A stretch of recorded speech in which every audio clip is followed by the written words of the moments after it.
Welcome to SP smart hybrid schooling system. JEE Mains part 1 का ये video solution lecture है। Question number 51 से start करेंगे। क्वेश्चन में क्या गिवन है, a 7 digit number made up of all distinct digit 8 7 6 4 2 x and y divisible by 3, then possible number of ordered pair x y. क्या बोल रहा है कि हमारे पास टोटल 7 डिजिट्स है। इन 7 डिस्टिंक्ट डिजिट से हम क्या कर रहे हैं, 7 डिजिट का नंबर बना रहे हैं सच डैट कि नंबर 3 से डिविजिबल होना चाहिए। ठीक है, तो हमसे क्या बोल रहा है कि जैसे ये देखो 6 डिजिट तो गिवन है, ये 2 डिजिट क्या अननोन है एक्स एंड वाई, बट ये है डिस्टिंक्ट। तो बोल रहा है कि find the possible ordered pair x y. तो नंबर 3 से डिविजिबल होना चाहिए और डिजिट भी डिस्टिंक्ट होना चाहिए। हमारे पास ये 7 डिजिट्स गिवन है जिसमें 2 अननोन नंबर हैं।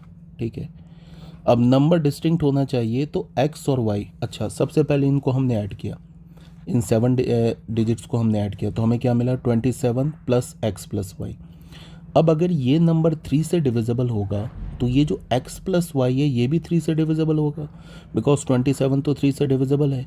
अगर हमने x प्लस वाई भी ये भी 3 से डिविजिबल हो गया तो ऑन द होल ये नंबर 3 से डिविजिबल हो जाएगा और नंबर भी डिस्टिंक्ट होने चाहिए। तो एक्स वाई के पॉसिबल ऑर्डर्ड पेयर क्या होगा, सबसे पहले हम एक्स और वाई को कौन कौन से नंबर हम सेलेक्ट कर सकते हैं एक्स और वाई के लिए, वो यही नंबर सेलेक्ट कर सकते हैं। नंबर भी डिस्टिंक्ट होना चाहिए ना, इसमें से कोई नंबर हम सेलेक्ट नहीं कर सकते। तो एक्स वाई का पॉसिबल ऑर्डर्ड पेयर क्या होगा, एक्स वाई का पॉसिबल ऑर्डर्ड पेयर होगा या तो 0 1 होगा या तो 1 0 होगा। ठीक है, सॉरी 1 0 तो एक्स प्लस वाई 3 से डिविजिबल होना चाहिए ना, तो या तो 0 3 होगा या तो 3 0 होगा। 0 प्लस 3 से डिविजिबल होगा, या तो 1 5 होगा या तो 5 1 होगा, या तो 0 9 होगा या 9 0 होगा। ठीक है, या तो 3 9 होगा या 9 3 होगा। तो यही पॉसिबल ऑर्डर्ड पेयर आ रहे हैं ना। अगर मान लो कि हमने x की जगह 5 ले लिया और y की जगह 1 ले लिया तो क्या बन जाएगा, 5 प्लस 1 6 और 6 प्लस 27 क्या हो जाएगा 33, 3 से डिविजिबल है। यहाँ पे अगर हमने 5 डाल दिया, ऐसे नंबर बना लिया, यहाँ पे 5 डाल दिया और यहाँ पे हमने 1 डाल दिया, तो ये जो 7 डिजिट का नंबर बनाना ये 3 से डिविजिबल भी हो गया और साथ में डिस्टिंक्ट भी हो गया। तो कितने ऑर्डर्ड पेयर मिले, 8 ऑर्डर्ड पेयर मिले। इसका मतलब 2 is the correct option. Next question में आते हैं, क्वेश्चन नंबर 52 में। Total number of terms that are dependent on the value of x in this expansion is equal to. तो सबसे पहले हमें क्या करना है, क्वेश्चन में बोल रहा है कि इसको जब एक्सपैंड करोगे तो इस एक्सपेंशन में टोटल कितने टर्म्स होंगे जो कि एक्स पर डिपेंड करेंगे। तो हम क्या करते हैं, हम नंबर ऑफ टर्म्स निकाल लेते हैं जो एक्स पर डिपेंड नहीं कर रहे हैं, इंडिपेंडेंट ऑफ एक्स निकाल लेते हैं, नंबर ऑफ टर्म्स निकाल लेते हैं। इंडिपेंडेंट ऑफ एक्स जो टर्म्स होंगे वो नंबर में कम होंगे और निकालना भी ईजी है। तो हम इंडिपेंडेंट टर्म्स निकाल लेते हैं एक्स से, उसको टोटल नंबर ऑफ टर्म्स से क्या करेंगे, सब्ट्रैक्ट कर देंगे, तो हमें वो नंबर ऑफ टर्म्स आ जाएगा जो कि एक्स पे डिपेंड कर रहा है।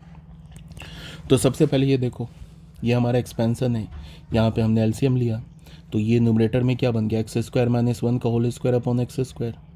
ये एन दोनों पे पावर आ गया। ठीक है, अब इसको हमने क्या किया कि इसका हमने जनरल टर्म निकाला, आर प्लस 1 टर्म निकाला। तो न्यूमरेटर का आर प्लस 1 टर्म क्या होगा, 2n सी आर, एक्स पे power 2n minus r minus 1 पे पावर आर। अब अपॉन में हमने क्या कर दिया, एक्स पे पावर 2n से डिवाइड कर दिया। तो फाइनल हमें क्या मिला, ये एक्स पे पावर 2n यहाँ जाके सब्ट्रैक्ट हो जाएगा तो ये क्या होगा 2n माइनस 2r। अब अगर ये टर्म, ये तो r प्लस 1 टर्म है, अगर ये x से इंडिपेंडेंट है तो ये पावर को 0 होना है। ठीक है, तो n की जगह 2n माइनस 2r 0 होगा तो n is equals to r। तो कितने टर्म्स मिले जिसमें कितने ऐसे टर्म आए जो कि x से इंडिपेंडेंट है, वो एक ही टर्म मिला ना। देखो ना, n का एक ही पर्टिकुलर वैल्यू मिला ना r। ठीक है, तो एक टर्म मिला जो कि x से इंडिपेंडेंट है। तो हमें तो इंडिपेंडेंट टर्म नहीं निकालना है, हमें तो डिपेंडेंट टर्म निकालना है। टोटल कितने टर्म्स होंगे, इसमें पावर क्या है, ये तो हमने सिंपल डिवाइड किया है ना, इसमें जितने नंबर ऑफ टर्म्स होंगे उतने ही इस पूरे में नंबर ऑफ टर्म्स होंगे। तो टोटल कितने टर्म्स हैं, पावर है इसका 2n, तो नंबर ऑफ टर्म्स कितने होंगे 2n प्लस 1, इतने नंबर ऑफ टर्म्स होंगे। और एक टर्म जो है इंडिपेंडेंट है एक्स से तो उसको सब्ट्रैक्ट कर दिया, तो 2n टर्म्स ये एक्स पर डिपेंड कर रहा है, यही तो हमसे पूछ रहा है, मतलब 2 is the correct option. Next question में आओ, क्वेश्चन में क्या गिवन है, एक फंक्शन है R2R, ये हमारे पास fx फंक्शन गिवन है, क्यूबिक फंक्शन है। Well lambda is the largest number for which fx is bijective. ठीक है, तो वैल्यू क्या निकालना है, f1 प्लस f इनवर्स 31/4। हमारे पास बच्चे ये फंक्शन गिवन है, all real number two all real number, ये हमारे पास fx है। बोल रहा है कि फाइंड लैम्डा, नहीं, well lambda is the largest number, lambda क्या हमारा लार्जेस्ट नंबर है for which fx is bijective. ठीक है, तो बोल रहा है कि इसका वैल्यू निकालो। देखो ये तो हमारे पास फंक्शन गिवन है, इसको हमने सबसे पहले क्या किया, डिफ्रेंशिएट किया, तो ये आ गया हमारे पास 3x² minus 6 lambda x plus lambda square plus 8 for fx to be a bijective function. अब एक बात बताओ, अगर f' एक बाइजेक्टिव फंक्शन है तो बाइजेक्टिव ये कब बनेगा, या तो ये सिर्फ इंक्रीजिंग होगा या तो सिर्फ ये डिक्रीजिंग होगा, यही दो केस में बाइजेक्टिव बनेगा, या तो ये होगा इंक्रीजिंग या तो होगा डिक्रीजिंग। fx अगर बाइजेक्टिव फंक्शन है तो fx should be strictly increasing और स्ट्रिक्टली डिक्रीजिंग। दोनों के केस में, स्ट्रिक्टली इंक्रीजिंग के केस में f' लेस देन 0 होगा, ठीक है, और स्ट्रिक्टली इंक्रीजिंग के केस में f' क्या होगा, ग्रेटर देन इक्वल्स टू 0 होगा। बट यहाँ पे तो बोल क्या रहा है, fx बाइजेक्टिव है, कहने का मतलब है कि ये जो डेरिवेटिव है ना, ये या तो सभी x के लिए ग्रेटर देन, एक पॉइंट पे चलो 0 भी ले ले तो कोई फ़र्क नहीं होगा, या तो लेस देन इक्वल्स टू 0 होगा। ये तभी पॉसिबल है जब इसका डिस्क्रिमिनेंट क्या हो, लेस देन इक्वल्स टू 0, तभी पॉसिबल है। अगर discriminant less than equals to 0 होगा तो पैराबोला कैसा बनता है, क्वाड्रेटिक है ना, या पैराबोला ऐसा बनेगा या तो पैराबोला ऐसा बनेगा। इस केस में ऑलवेज जो क्वाड्रेटिक फंक्शन है पॉजिटिव होगा, इस केस में क्वाड्रेटिक फंक्शन नेगेटिव होगा। तो दोनों केस में discriminant is less than 0, equals to भी 0 ले लो, एक पॉइंट पर कोई फ़र्क नहीं पड़ता है। इसको हमने सॉल्व किया तो ये हमें लैम्डा का वैल्यू आ गया, ठीक है, और लैम्डा क्या बोल रहा है, लार्जेस्ट पॉसिबल वैल्यू है, तो यहाँ से लैम्डा का लार्जेस्ट पॉसिबल वैल्यू क्या आ गया, 2 आ गया। अब हमने लैम्डा का वैल्यू यहाँ पे फंक्शन में डाल दिया, इधर फंक्शन में डाल दिया, तो फाइनली हमें fx क्या मिल गया, ये हमें fx मिल गया, लैम्डा की जगह 2 डाला। अब लैम्डा की जगह 2 डाला तो बच्चे फाइनली हमें fx मिल गया, तो x की जगह 1 डालो तो f(1) मिल गया 31, ठीक है। अब हमें क्या चाहिए, f इनवर्स 31 चाहिए, f1 तो हमने निकाल लिया 31, f इनवर्स 31 चाहिए। तो f इनवर्स 31 निकालने के लिए हम क्या करेंगे, ये देखो, fx को हमने 31 के इक्वल किया, fx ये हमारा गिवन है, ये 31 के इक्वल हो गया। यहाँ से बच्चे हमने x का वैल्यू निकाला, तो ये कंडीशन आ गया हमारे पास। अब इस कंडीशन में तुम देखो क्या है, इस कंडीशन में ये जो क्वाड्रेटिक दिख रहा है ना, ये वाला क्वाड्रेटिक, इसका डिस्क्रिमिनेंट लेस देन 0 है, तो ये सभी पॉसिबल वैल्यूज़ के लिए, x के सभी वैल्यूज़ के लिए क्या होगा, ये क्वाड्रेटिक पॉजिटिव वैल्यू देगा। इसका मतलब ये 0 के इक्वल है नहीं, तो ये इधर राइट हैंड साइड में आके 0 बन जाएगा। तो यहाँ से हमें क्या मिलेगा, x - 1 is equals to 0 implies x is equals to 1। इसका मतलब क्या है कि यहाँ पे अगर हम फंक्शन में 1 डालते हैं तो हमें क्या मिलता है, 31। अच्छा, f इनवर्स 31 क्या है, f इनवर्स 31, सॉरी यहाँ से देख लो। अच्छा, इतनी मेहनत करने की भी ज़रूरत तो थी नहीं, यहाँ ही से हमें डायरेक्ट मिल रहा है, ये करने की ज़रूरत नहीं थी, ठीक है, यहीं से मिल रहा है ना, f1 का वैल्यू 31 मिल गया, तो यहीं से मिल गया ना हमें, f inverse 31 is equals to 1, ठीक है। हमसे क्या बोल रहा है, हमसे बोल रहा है कि f(1) प्लस f इनवर्स 31/4, यही निकालने के लिए बोल रहा है।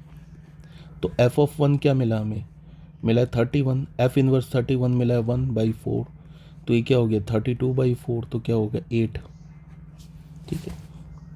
8 कौन से ऑप्शन में है, 1 is the correct option. Next question में आ जाओ, a function fx, a function differentiable for every x belongs to r is defined as, ये जो हमारा फंक्शन है सभी रियल नंबर पे डिफरेंशिएबल है। The area enclose by the parabola y² is equals to ax and x² is equals to by। कहने का मतलब है कि हमें क्या करना है, a और b का वैल्यू निकालना है, तभी तो यहाँ पे हम a और b का वैल्यू निकालेंगे तो ये 2 पैराबोला मिलेगा। अब इन 2 पैराबोला के बीच का एरिया निकालेंगे।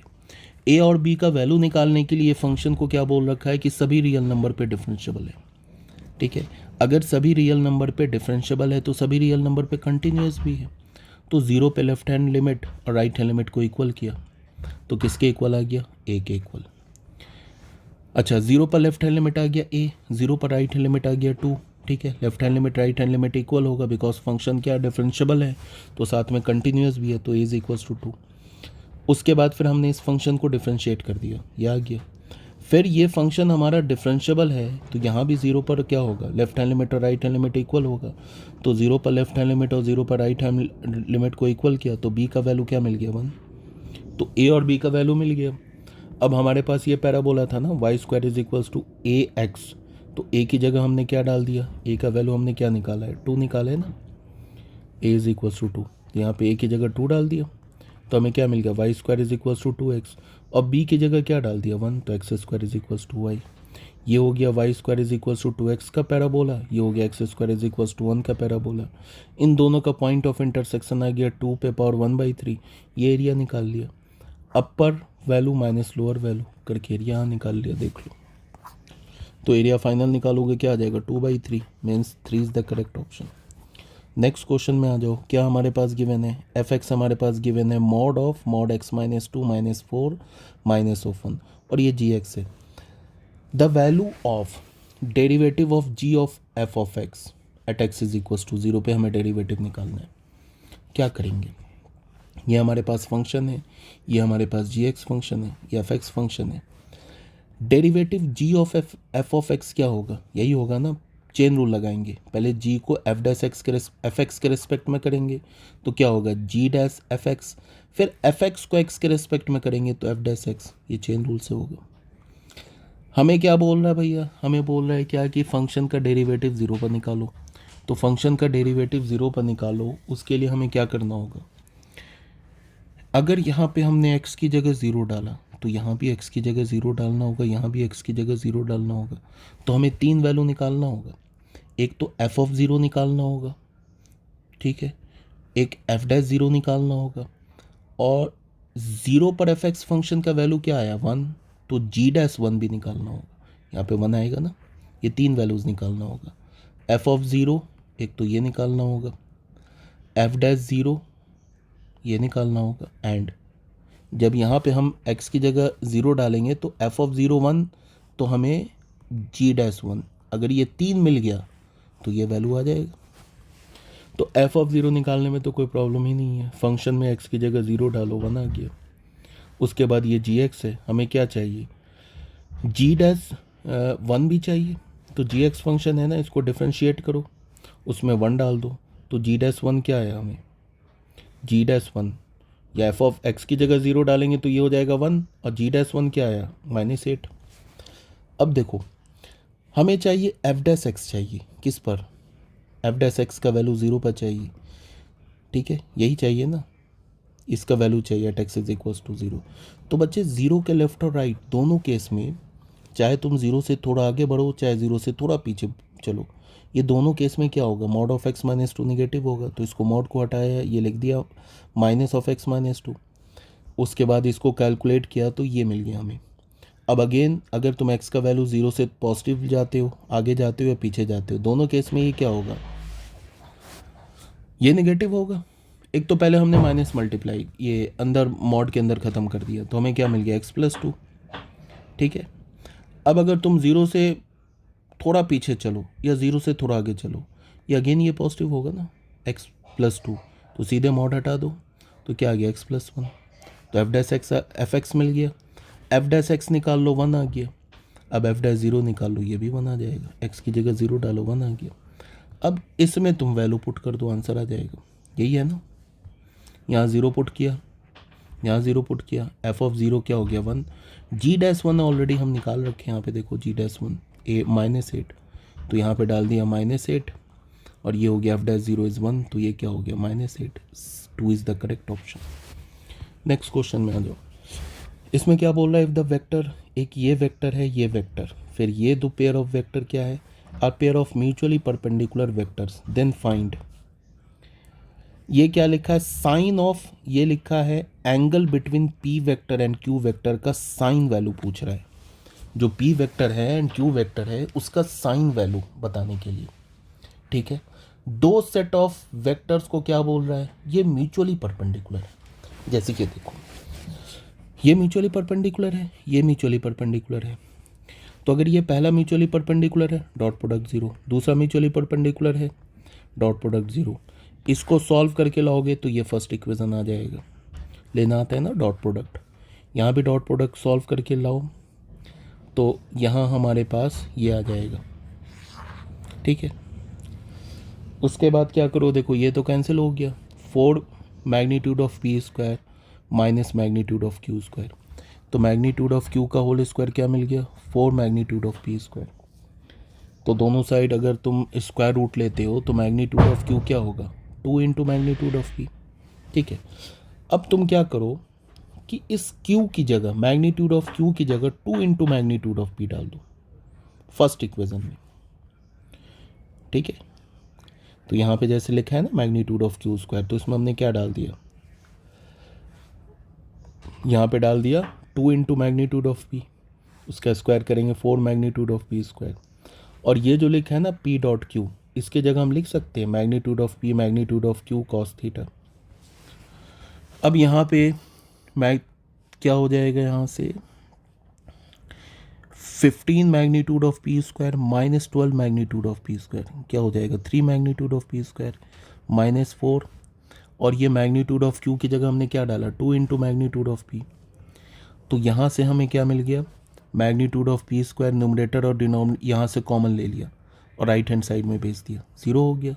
तो फाइनल हमें यहाँ से क्या मिला, यही मिला ना, 3 minus 8 cos theta is equals to 0। तो कॉस थीटा का वैल्यू हमें क्या मिल गया, 3/8। ठीक है, यही थीटा है ना, is the angle between vector क्या है हमारे पास, पी एंड क्यू। तो कॉस थीटा मिल गया, तो साइन थीटा क्या होगा, साइन थीटा होगा √1 minus cos square theta. Cos theta का वैल्यू 3/8, सॉल्व करेंगे तो √55/8, ये हमारा आंसर आ जाएगा, means 2 is the correct option. Next question में आ जाओ। If the feet of the perpendicular from this point to this line is the point p q r, then p plus Q plus r. ये तो बिल्कुल board level का question है।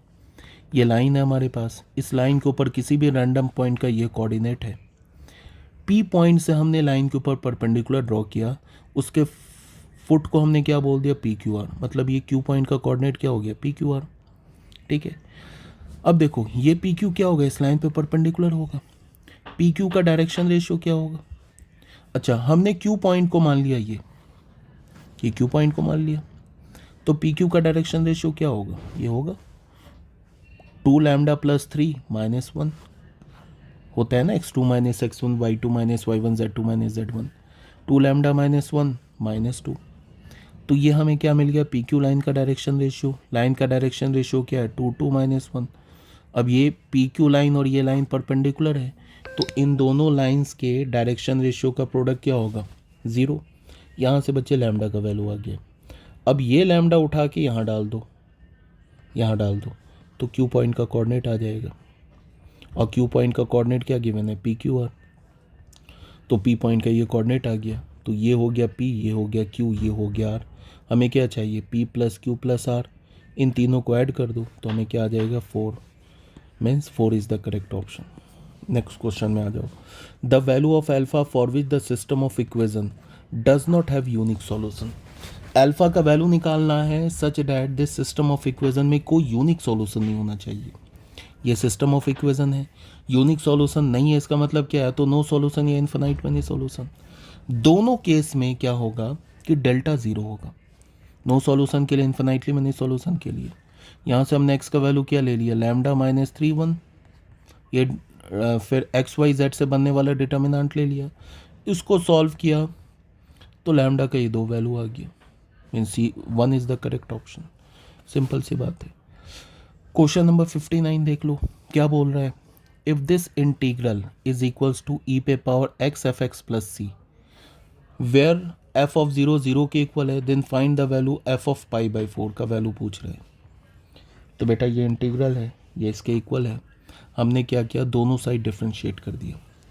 तो इस साइड में इंटीग्रल और डेरिवेटिव कैंसिल होके फंक्शन आ जाएगा और यहाँ डिफरेंशिएट कर देंगे।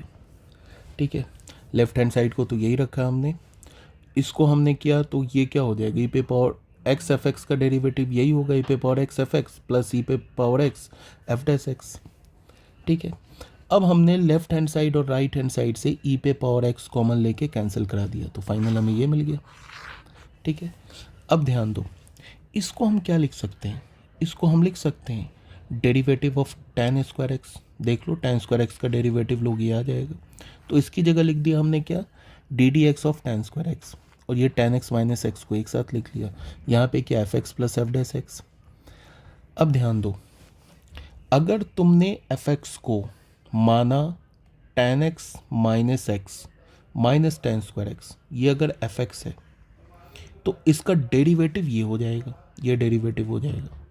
ठीक है, और जब इन दोनों को तुम ऐड करोगे, अगर तुमने एफ एक्स ये लिया तो ये इसका डेरिवेटिव हो जाएगा, और जब इन दोनों को ऐड करोगे तो फिर हमें क्या मिल जाएगा,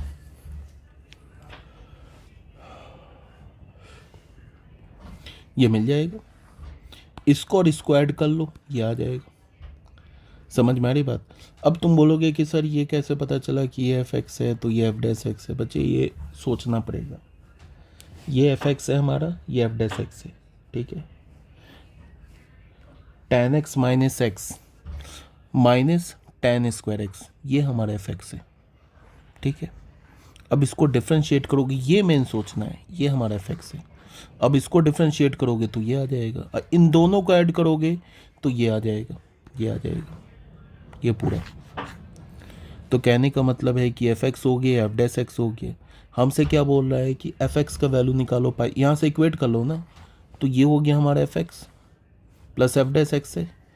अब एफ एक्स हमने निकाल लिया तो फंक्शन का वैल्यू इसी पे तो बोल रहा है, π/4 पे, और tan π/4 होता है 1। वैल्यू पुट करोगे माइनस π/4 आ जाएगा, means 3 is the correct option. Next question में आ जाओ।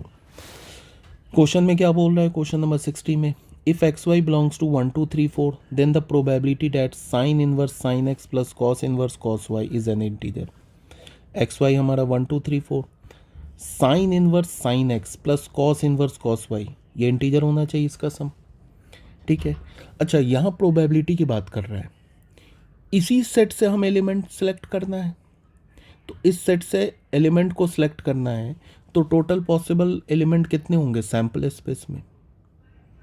ठीक है, यहाँ से तो ऐसा बोल नहीं रहा है कि नॉन रिपीटिंग होना चाहिए, कोई भी दो हम इंटीजर सेलेक्ट कर सकते हैं।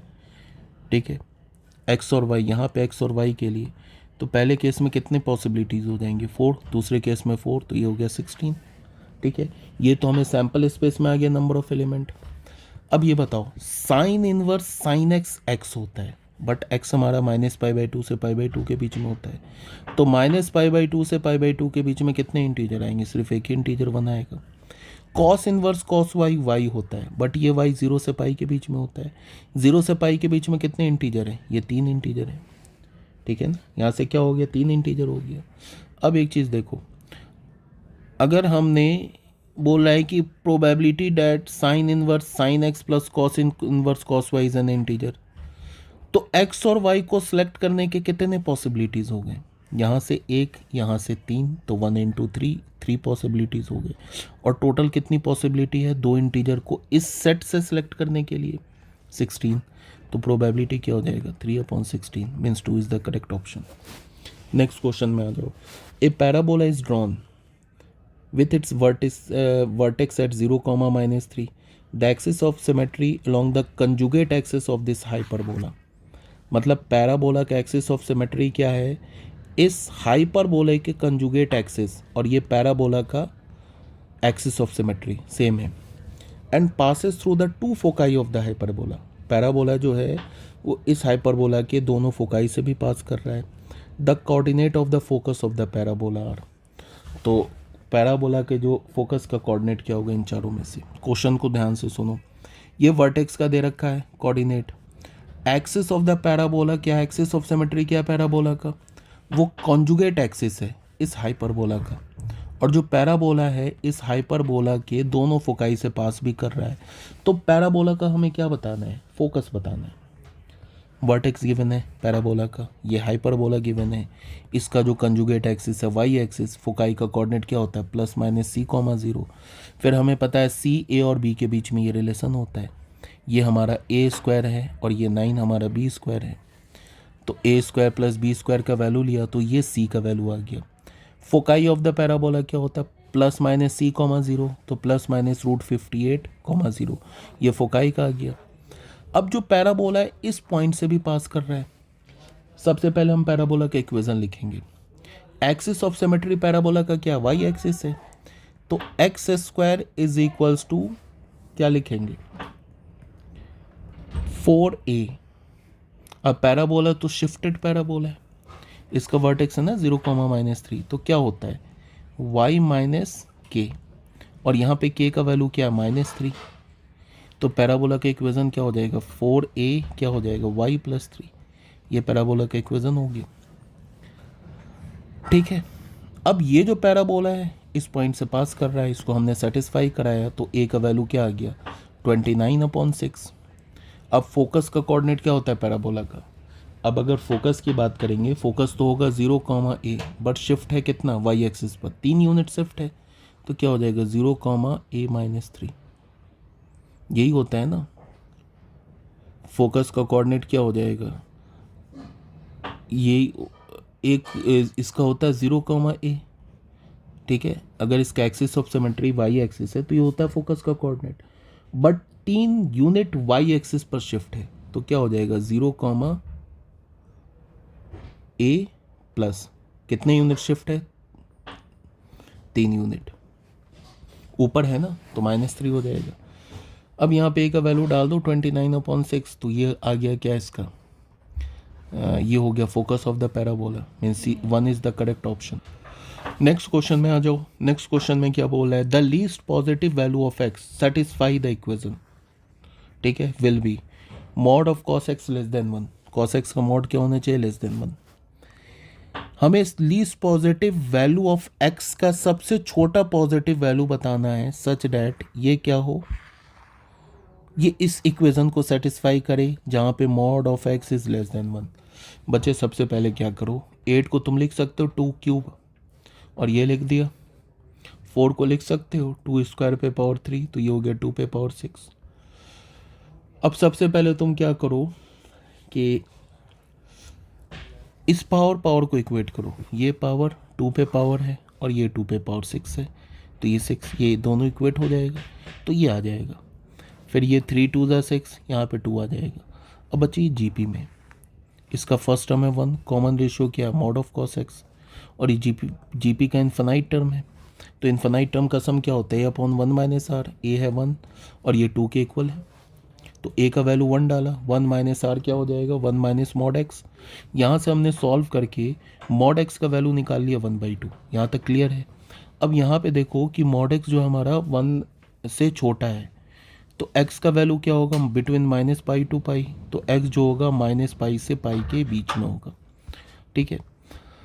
अब यहाँ ध्यान दो x जो हमारा -π to π है, ठीक है, तो -π से π के बीच में -π to π, देखो ऐसा ग्राफ बनेगा, ऐसा ग्राफ बनेगा ना, ये तो ग्राफ बना ही हुआ यहाँ पे बना रखा मैंने कॉस का -π/2 to π। अब cos x का वैल्यू अगर पॉजिटिव लोगे तो 1/2 कुछ यहाँ पे आएगा, 2 वैल्यूज़ होगा, नेगेटिव लोगे -1/2 तो यहाँ भी 2 वैल्यूज़ आएगा। तो कहने का मतलब है -π से π के बीच में cos x is equals to +-1/2, ये 4 वैल्यूज़ जनरेट करेगा। अगर 1/2 पे लेते हो तो एक किस क्वाड्रेंट में आएगा फर्स्ट क्वाड्रेंट में, और एक किस क्वाड्रेंट में आएगा फोर्थ क्वाड्रेंट में। -1/2 लेते हो तो एक किस क्वाड्रेंट में आएगा π/2 और π के बीच में आ जाएगा सेकंड क्वाड्रेंट में, और -π/2 और -π के बीच में थर्ड क्वाड्रेंट में, तो 4 वैल्यूज़ आएगा। 1/2 पे एक वैल्यू तो 60 डिग्री, ठीक है, -1/2 पे 120 डिग्री। फिर -1/2 को तुम क्या लिख सकते हो, इसको लिख सकते हो cos of -2π/3, cos of -θ cos theta होता है ना, तो ये एक x का वैल्यू आ गया। ऐसे करके बच्चे 4 वैल्यूज़ आ गए। इसमें सबसे छोटा वैल्यू क्या है π/3, सबसे छोटा पॉजिटिव वैल्यू लेना है ना, तो वो है π/3, means 1 is the correct option. Next question में आ जाओ बच्चों। नेक्स्ट क्वेश्चन में क्या बोल रहा है, suppose that x is a real number with log of, ये बेस है 5 साइन एक्स प्लस लॉग यहाँ base 5 cos x is equals to -1। The value of mod sine square x cos x plus cos square x mod sine x is equals to. देखो क्या बचा है, ये condition given है, ठीक है। यहाँ पे हम क्या करेंगे, ये लॉग प्लस में तो प्रोडक्ट में आ गया -1, लॉग हटाओगे तो क्या होगा, 5 पे पावर -1 1/5, तो sign X into cos X का वैल्यू मिल गया 1/5। अब तुम इस आइडेंटिटी को कंसिडर करो, ठीक है। इसको तुम क्या लिख सकते हो, इसको लिख सकते हो sign square x plus cos square x plus 2 sign X into cos x. Sign square x plus cos square x हो गया 1, ठीक है, प्लस 2, और sine X into cos x हमने निकाल रखा है 1/5। तो कहने का मतलब है कि हमें sine x plus cos X का वैल्यू क्या मिला, ±7/5। ये मिल गया sine x plus cos X का, हमें तो इसका वैल्यू निकालना है ना। इससे बच्चे हमने sine X into cos X common लिया, तो क्या मिला sine x plus cos X, और sine x plus cos X का ये वैल्यू हमने निकाल रखा है ±7/5, और sine X into cos X का 1/5, तो ये आ गया √35/25 means 2 is the correct option. Next question में आ जाओ। इसमें क्या गिवन है, z1 z2 be the root of this quadratic complex quadratic, ये जो कम्प्लेक्स क्वाड्रेटिक है इसका रूट है z1 z2। Iota square is equals to -1। The area of the triangle form by origin z1 z2 where o being the origin is equals to। Simple question है, क्या बोल रहा है, इस क्वाड्रेटिक का जो दो रूट है वो दो वर्टेक्स है, एक तो z1 रूट है, एक z1 वर्टेक्स है, दूसरा z2 वर्टेक्स है, और तीसरा ओरिजिन है। तो इस ट्रायंगल का हमें एरिया निकालना है, इस ट्रायंगल का हमें क्या निकालना है, एरिया निकालना है। सबसे पहले तो रूट निकालो, ये हमारे पास क्वाड्रेटिक है, क्वाड्रेटिक कैसे सॉल्व करते हैं, -b + -√d/2a, B square -4ac किया। बच्चे आयोटा -1 का स्क्वायर क्या हो गई, कैंसिल हो जाएगा आयोटा स्क्वायर एंड 1, तो ये आएगा। इसको सॉल्व कर करके लास्ट में तुम्हें ये आएगा, ये मिलेगा -16 आयोटा -63। इसको हम लिख सकते हैं 1 स्क्वायर प्लस 8 आयोटा का होल स्क्वायर, ये क्या होगा, ये हो जाएगा -64 और प्लस का 1, तो -63 नहीं आ जाएगा, -16 आयोटा। अब ये हमारा क्या हो गया, 1 - 8 आयोटा का whole square, square square root cancel होगा, तो बच्चे z के दो वैल्यूज़ आ जाएंगी, एक तो ये और एक ये। तो एक वैल्यू को हमने z1 बोल दिया, दूसरे वैल्यू को हमने z2 बोल दिया। तो z1 हमें क्या मिला, -12 आयोटा प्लस 5। तो z1 के क्रॉसपॉन्डिंग कोऑर्डिनेट क्या होगा, 5, -12, एक ये आ गया। z2 हमें क्या मिला, 4 आयोटा प्लस 3। तो z2 के क्रॉसपॉन्डिंग कोऑर्डिनेट क्या होगा, 3, 4। एक तो हमारा क्या दे रखा है, ऑरिजिन दे रखा है, तो इस ट्रायंगल के 3 वर्टेक्स हो गए। एरिया सिंपल है, 10th क्लास में तो एरिया निकालना बताते हैं, 28 square unit means 3 is the correct option. Next question में आ जाओ, हमारे पास क्या गिवन है, if ABC are in GP और ये लॉग एंड ये लॉग आर इन AP, तो ट्रायंगल ABC क्या हमारा है, साइड ABC। ये बोला है कि ऑब्ट्यूज एंगल ट्रायंगल है, एक्यूट एंगल ट्रायंगल है, राइट एंगल ट्रायंगल है, और ट्रायंगल इज़ नॉट पॉसिबल, क्या है बच्चे, ABC GP में गिवन है, तो B² is equals to AC।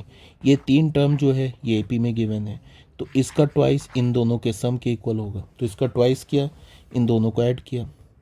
अब ये क्या हो जाएगा, अंदर log A - B का यहाँ फॉर्मूला लग गया, यहाँ भी log A - B का फॉर्मूला लग गया, ठीक है। अच्छा ये तो कैंसिल होगा कुछ क्या, हाँ ये और ये कैंसिल हो जाएगा। इसमें log A - log B का फॉर्मूला लग गया, log 3c - log 2b, तो क्या हो जाएगा 3c/2b। ये 2 इधर स्क्वायर में बन जाएगा, तो ऐसे आ गया, log हटा दिया तो हमें क्या मिल गया, ये मिल गया, यहाँ से हमें ये रिजल्ट आ गया। अब बचे b³/c³, ये क्या मिला 27/8, तो b/c का वैल्यू हमें पता चल गया 3/2, तो यहाँ से b क्या मिल गया 3/2c। अब इस b के वैल्यू को फर्स्ट इक्वेशन यहाँ डाल दो, यहाँ पे डाल दिया हमने, इसको सॉल्व किया तो ये आ गया, तो क्या हो जाएगा 9/4c इज इक्वल्स टू ए, ये कैंसिल हो गया, तो ए का वैल्यू क्या मिल गया 9/4c। बी हमें मिला 3/2c, ए मिल गया हमें 9/4c। तो A/B/C क्या होगा, A/B/C, ए के जगह हमने लिखा 9/4c, B के जगह लिखा 3/2c, और इस C के जगह C रहने दिया। ठीक है, तो रेशियो है ना, अब हमने C से डिवाइड कर दिया तो ये आ गया, फिर हमने क्या किया 4 से मल्टीप्लाई कर दिया, तो A/B/C का रेशियो क्या मिला 9:6:4। ठीक है, अब तुम ध्यान दो, ये राइट एंगल ट्रायंगल तो बिल्कुल नहीं है। ठीक है, बिकॉज एक साइड अगर हमारा 9 है, बी हमारा दूसरा साइड 6 है, एंड तीसरा साइड हमारा 4 है, तो ये राइट एंगल ट्रायंगल तो बिल्कुल नहीं है। किसी भी एक का स्क्वायर दो के स्क्वायर के सम के इक्वल नहीं है, तो राइट एंगल ट्रायंगल तो है नहीं। बट यहाँ पे हमें क्या मिल रहा है, ए स्क्वायर जो हमारा greater than B square plus C square है। ये किस में पॉसिबल है, ऑब्ट्यूज एंगल ट्रायंगल में। ऑब्ट्यूज एंगल ट्रायंगल में किसी भी एक साइड का जो स्क्वायर होता है अगले दो साइड के स्क्वायर के सम से ग्रेटर होता है। तो ए को हमने ले लिया है 9, तो 9 का square greater than B plus C के होल स्क्वायर से है, मतलब बी का वैल्यू 6 डाल दो और सी का वैल्यू 4 डाल दो, तो क्या हो जाएगा 9 square is greater than 6 square plus 4 square, ये सेटिस्फाई कर गया। इसका मतलब जो ट्रायंगल ए बी सी क्या हमारा ऑब्ट्यूज एंगल ट्रायंगल है, means 1 is the correct option. Next question में आ जाओ 66 में। मैट्रिक्स गिवन है, इसे क्या बोल रहा है, आइडेम्पोटेंट मैट्रिक्स बोल रहा है, then the value of this. Idempotent है मैट्रिक्स, कोई भी मैट्रिक्स आइडेम्पोटेंट होता है तो ए स्क्वायर ए के इक्वल होता है, मतलब एक्चुअल में ए पर कोई भी nth पावर लो वो ए के इक्वल होता है। और इसका मतलब क्या होता है, transpose of A, sum of all the diagonal elements, सभी डायगोनल एलिमेंट्स का सम। अब यहाँ पे डायगोनल एलिमेंट का सम लोगे, अच्छा क्वेश्चन में बोल रहा है कि डिटर्मिनेंट ऑफ ए ये 0 के इक्वल नहीं है, तो अगर किसी भी आइडेम्पोटेंट मैट्रिक्स का डिटर्मिनेंट 0 के इक्वल नहीं है, दो ही पॉसिबिलिटी आता है आइडेम्पोटेंट मैट्रिक्स के डिटर्मिनेंट का, या तो 0 होगा या तो 1 होगा। तो 0 के लिए मना किया हुआ है, तो डिटर्मिनेंट ऑफ ए क्या हो गया 1, एक बात तो हमें पता चल गया। अब अगर इसका तुम ट्रांसपोज लोगे 1 तो क्या हो जाएगा a + 1 + 1, तो क्या हो जाएगा a + 2। अब ट्रांसपोज आ गया a + 2, तो a square is equals to a, ये तो आइडेम्पोटेंट वाला कंडीशन है। इसको हम लिख सकते हैं x square minus x is equals to 0। तो यहाँ से हमें x का फिर दो वैल्यू मिला, क्या मिला, एक तो 0 मिल गया, एक तो 1। ठीक है, बट x तो हमारा क्या है, मैट्रिक्स है ना, तो आइजन वैल्यू क्या हो गया ए मैट्रिक्स का 1।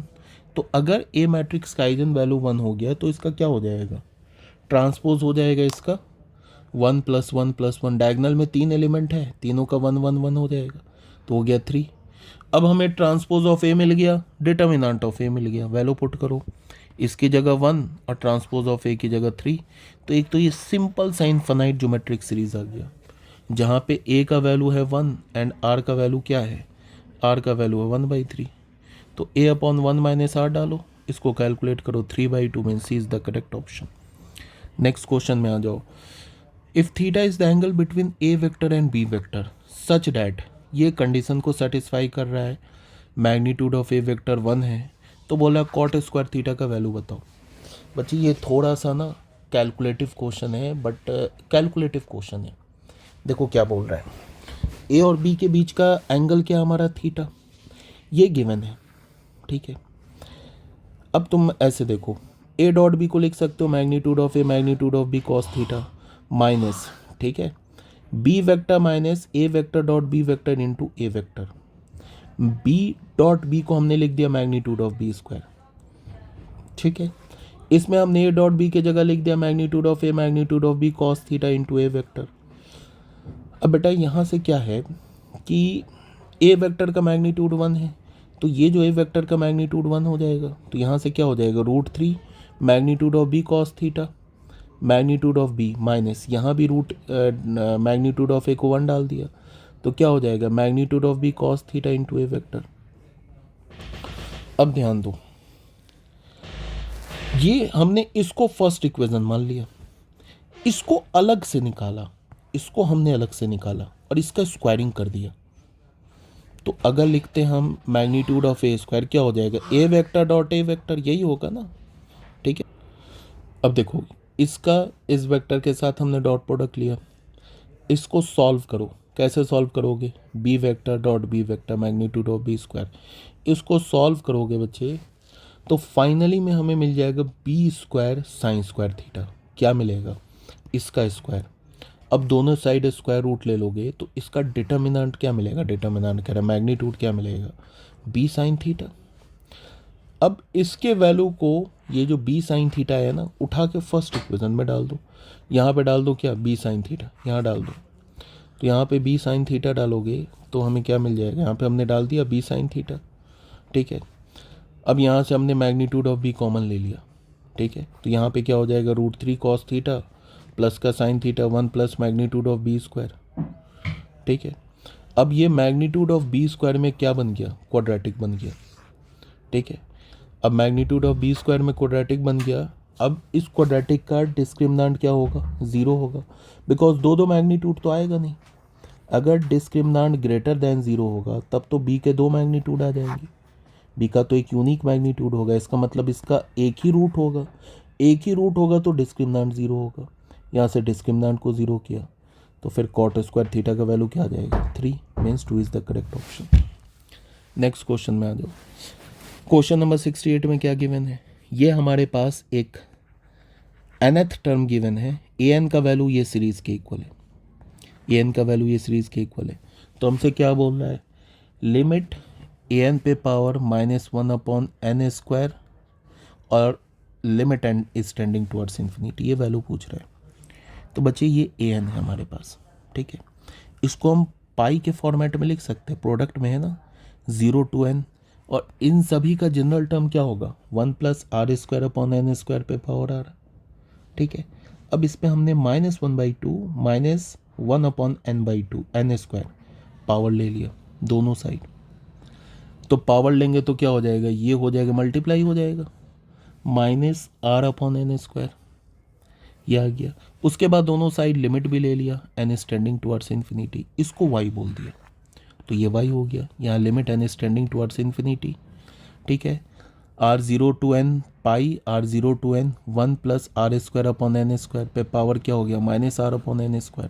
अब हमने दोनों साइड लॉग ले लिया, तो हमें पता है ना, यहाँ पे ln, यहाँ पे ln, और लॉग और लिमिट आपस में इंटरचेंज हो जाएगा। लिमिट को बाहर कर दिया, लॉग को अंदर कर दिया। अब देखो, ये लॉग का जो ये आर्गुमेंट दिख रहा है ना, ये किस में है? प्रोडक्ट में है। तो हमें पता है कि लॉग अगर प्रोडक्ट में होता है तो किस में आ जाता है? समेसन में आ जाता है।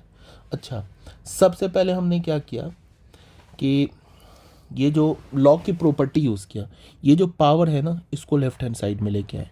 ये होता है ना लॉग ए पे पावर बी, ये होता है ना b log a, तो इसको इधर लेके आए तो -r/n² हो गया ln, और साथ में ये हमारा प्रोडक्ट फॉर्म में। अब ध्यान दो, ln के साथ अगर ये प्रोडक्ट में, ये तो है ना, ये सारे जो टर्म्स आएंगे, n टर्म्स आएंगे, सभी प्रोडक्ट में होंगे, तो ln में क्या हो जाएगा? सम में आ जाएगा। तो ये प्रोडक्ट को हमें सम ने कन्वर्ट कर दिया, ठीक है। -r/n है, ln है। अब यहाँ पे देखो, r/n को हम x मान लेते हैं, ठीक है। अब अगर r/n x है और r का वैल्यू क्या है? 0 to n है, ठीक है। इसको डिवाइड कर दो n से, तो r/n का वैल्यू क्या मिलेगा हमें? 0 to 1। तो ये हमारा लिमिट हो जाएगा डेफिनेट इंटीग्रल का, 0 to 1, ठीक है। और ये क्या हो जाएगा हमारा? r/n क्या हो जाएगा? इसको तो हमने x बोला है, और ये ln, ये पूरा किस में कन्वर्ट हो जाएगा? 1 + x² dx में, ठीक है। बिकॉज r/n को x बोला, ठीक है। तो ये क्या हो जाएगा? x², r²/n² है, क्या हो जाएगा? x², ठीक है। ये लिमिट हमारा, और ये हमारा क्या हो जाएगा? ये मिलके क्या हो जाएगा? ये तो हमारा हो गया 1 + x² मिलके क्या हो जाएगा? -x, इसकी जगह तो x डाल दी, ये क्या हो जाएगा? ln 1 + x² dx। अब इसको सॉल्व कर लो, सॉल्व करोगे तो लास्ट में आ जाएगा ln y का ये वैल्यू आ जाएगा। तो y का वैल्यू क्या हो जाएगा? e पे पावर दिस, ये क्या हो जाएगा? माइनस रहने दो, 1/2 को 4 पे पावर ले जाओ तो स्क्वायर रूट हो जाएगा e पे पावर 1/2। अब ये √4 क्या होगा? 2, तो 2 पे पावर -1, सॉल्व कर लोगे तो क्या आ जाएगा, √e/2। इसका मतलब क्या हमारे पास 1 is the correct option. Next question में आ जाओ। The curve that satisfy the differential equation passes through the point 2,1 is a hyperbola with eccentricity. ये जो कर्व है, ये जो डिफरेंशियल इक्वेशन है, जिस कर्व को सेटिस्फाई कर रहा है वो कर्व क्या है हमारा, एक हाइपरबोला है, ठीक है, जो कि 2,1 से पास कर रहा है। तो उस हाइपरबोला का एसेंट्रिसिटी पूछ रहा है, क्या होगा। तो ये हमारा dy/dx हो गया। यहाँ से हमने y/x को v माना, तो ठीक है। तो हमें क्या मिल गया, dv/dx का वैल्यू क्या मिल गया, dv/dx into x plus we. dy/dx का ये वैल्यू आ गया, y/x को v माना तो ठीक है। अब हमने क्या किया, इस dy/dx का वैल्यू यहाँ डाल दिया, ठीक है, और y/x को v में एज्यूम कर लिया। तो यहाँ से ये वेरिएबल सेपरेबल फॉर्म में आ गया, दोनों साइड डिफरेंस ये इंटीग्रेट किया, फिर v की जगह y/x डाला, तो ये हमें कर्व मिल गया, ठीक है। अब यहाँ पे हमने क्या किया कि ये जो कर्व है 2,1 पॉइंट से पास कर रहा है, तो x की जगह 2, y की जगह 1 डाला, तो यहाँ से हमें c का वैल्यू क्या मिल गया, -ln3/2 ये मिल गया। अब ये जो c का वैल्यू मिला हमें -ln3/2, उसको दोबारा फर्स्ट इक्वेशन में डाल दिया। अब हमारे पास ये क्या आ गया बच्चे, यहाँ पे हमने c की जगह डाल दिया -ln3/2, तो ये हमारे पास ln में इक्वेशन आ गया, ठीक है। ln अगर माइनस में तो क्या हो जाएगा, कोशिएंट में आ जाएगा। यहाँ पे हमने सॉल्व किया तो ये आ गया हमारे पास हाइपरबोला। अब इस हाइपरबोला को हम लिख सकते हैं ऐसे, x² - 3x/2 -3/4 का होल स्क्वायर -y² -3 प्लस या -3/4 का होल स्क्वायर -3/4 का होल स्क्वायर, परफेक्ट स्क्वायर बनाने के लिए। तो ये हमारा परफेक्ट स्क्वायर में हो गया, x -3/4 का whole square -y² is equals to क्या हो जाएगा, 3/4 का होल स्क्वायर। फिर हमने दोनों साइड 3/4 के होल स्क्वायर से डिवाइड कर दिया। बेटा ये पैराबोला हो गया, और ये शिफ्टेड पैराबोला है। यहाँ पे x - h whole square upon a square -y - k whole square upon b square is equals to 1। यहाँ पे h का वैल्यू क्या है 3/4 और k का वैल्यू क्या है 0। फिर हमें पता है कि a square b square c square के इक्वल होता है। a स्क्वायर का वैल्यू क्या है 3/4 का होल स्क्वायर, b स्क्वायर का वैल्यू क्या है 3/4, ये भी है। तो यहाँ से c का वैल्यू क्या आ गया हमें 3/2√2। तो इसेंट्रिसिटी क्या होता है c/a, तो c का वैल्यू डाल दिया 3/2√2, और a का वैल्यू क्या है, a का वैल्यू है हमारा यहाँ से 3/4, तो वो डाल दिया, इसेंट्रिसिटी मिल गया √2, means 1 is the correct option. Next question में आओ। क्वेश्चन नंबर 70 में क्या बोल रहा है, हमारे पास ये फंक्शन गिवन है where PQ belongs to R if the largest possible interval in which f' is positive is this. तो P+Q का वैल्यू बोल रहा है निकालने के लिए। fx गिवन है, ठीक है, बोल रहा है कि लार्जेस्ट पॉसिबल इंटरवल जहाँ पे f' पॉजिटिव है वो इसके इक्वल है, ठीक है। तो P+Q का वैल्यू बताओ। हमारे पास ये फंक्शन है, अच्छा, सिग्नम x² + x + 1, ये है ना सिग्नम का वैल्यू। सबसे पहले x जो है बिलोंग्स टू, ठीक है, PQ belongs to R if the largest possible interval in which f' is positive. बच्चे ये देखो,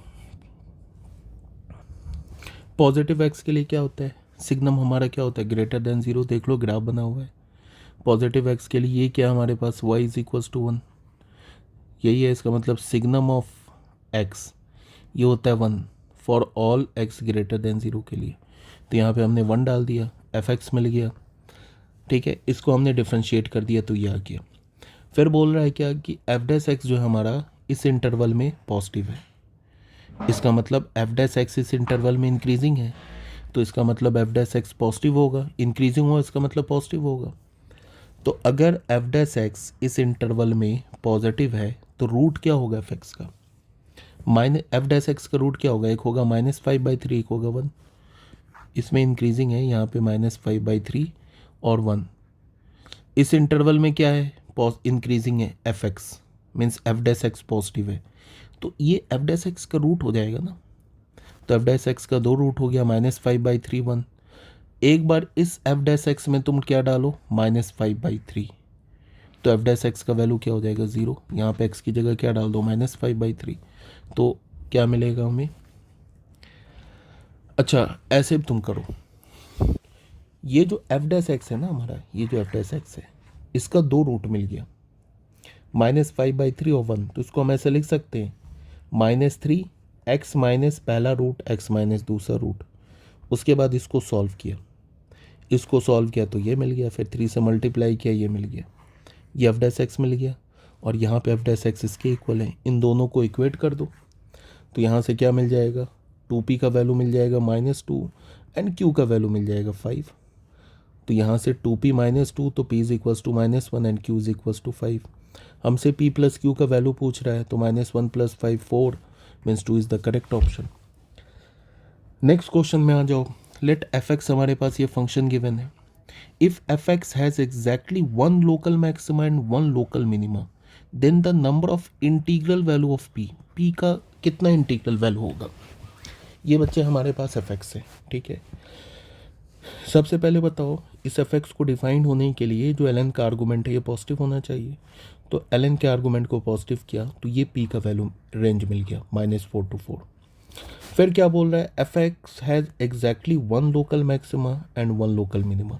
एक ही लोकल मैक्सिमा है, एक ही लोकल मिनिमा है, इसका मतलब इसके कितने रूट होंगे, एफ डैश एक्स के 2 रूट होंगे, तभी तो एक मैक्सिमा एक मिनिमा मिलेगा। तो हमने एफ डैश एक्स निकाला, 2 रियल रूट होगा, इसका मतलब डिस्क्रिमिनांट ग्रेटर देन 0 होगा।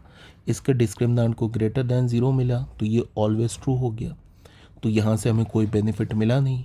इसका मतलब p का वैल्यू क्या होगा, -4 to 4 के बीच में लाई करेगा, और हमसे बोल रहा है number of integral value of p बताने के लिए, तो -4 से 4 के बीच में कितने इंटीजर्स लाई करेंगे, ये सारे इंटीजर्स लाई करेंगे। टोटल कितने इंटीजर्स है, 7, आंसर हो गया। क्वेश्चन नंबर 72 में आ जाओ। A variable point p moves on the circle, एक वेरिएबल पॉइंट p जो है इस सर्कल पे मूव कर रहा है, p एक वेरिएबल पॉइंट है जो कि सर्कल पे मूव कर रहा है, एंड द लाइन दिस, और जो ये लाइन है ये कोऑर्डिनेट एक्सिस को ए और बी पे कट कर रहा है।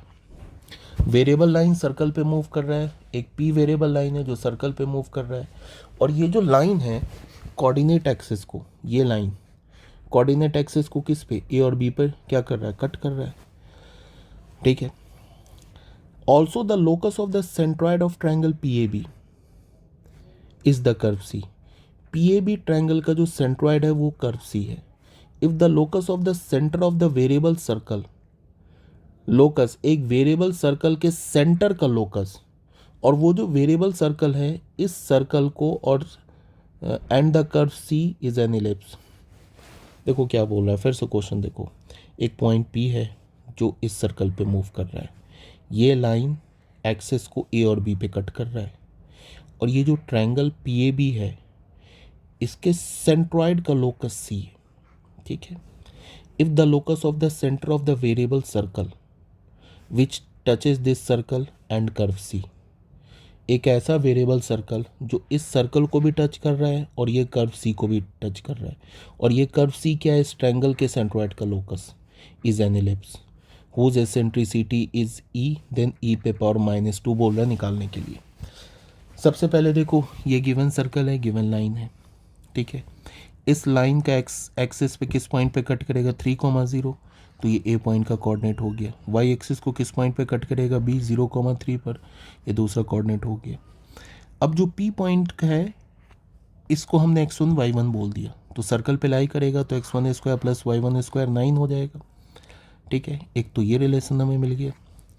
उसके बाद जो ट्रायंगल पी ए बी है इसके सेंट्रॉइड के लोकस को हमने h, के बोल दिया। अब पी ए बी ट्रायंगल क्या होगा, पी ए बी जो हमारा ट्रायंगल होगा, sorry, P A B triangle का देखो,